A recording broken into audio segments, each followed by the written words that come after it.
Perempuan. Ketika kata itu disebut, apa yang terlintas dalam benak kita? Dalam masyarakat patriarkal, seringkali perempuan ditempatkan pada posisi yang lemah, dibungkam, bahkan dilupakan.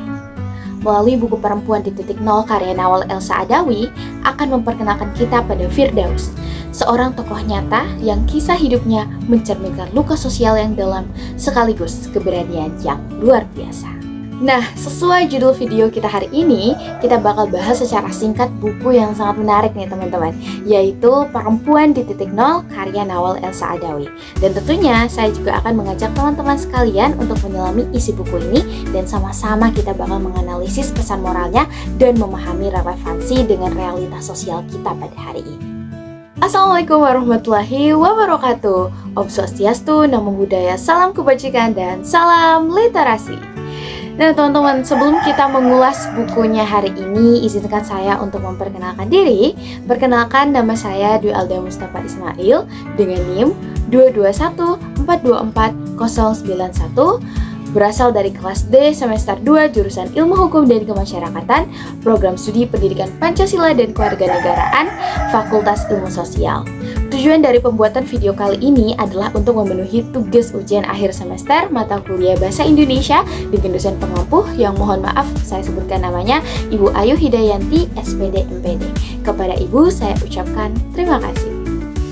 Nah, sebelum kita memulai untuk mengupas tuntas buku yang sangat menarik ini, ada baiknya kita mengetahui terlebih dahulu identitas dari buku ini. Nah, buku ini berjudul Perempuan di Titik Nol karya Nawal Elsa Adawi dan merupakan terbitan dari Yayasan Obor Indonesia pada tahun 2003. Merupakan cetakan kelima dengan tebal 168 halaman.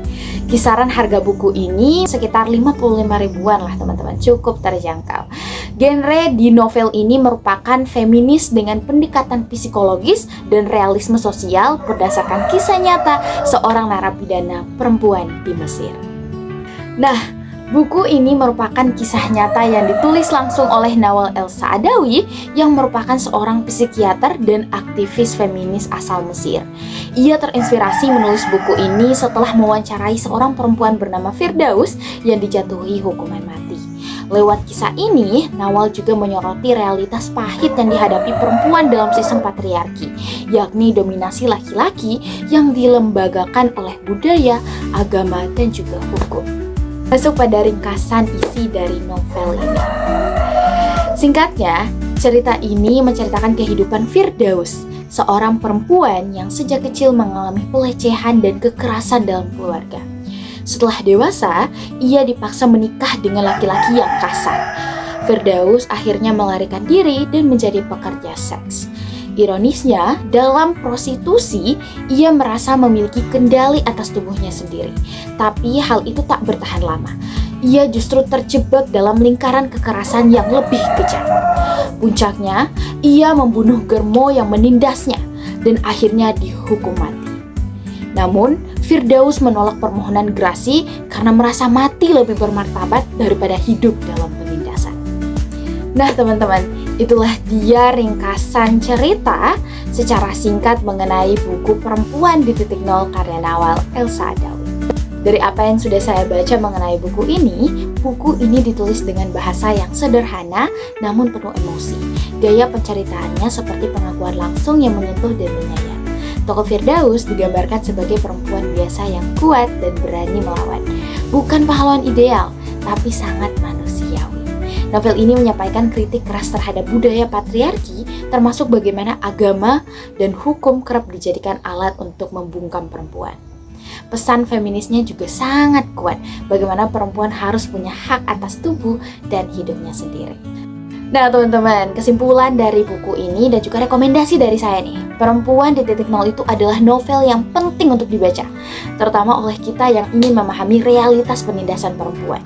Kisah Firdaus bukan sekedar tragedi, tetapi juga bentuk perlawanan terhadap ketidakadilan sistematik.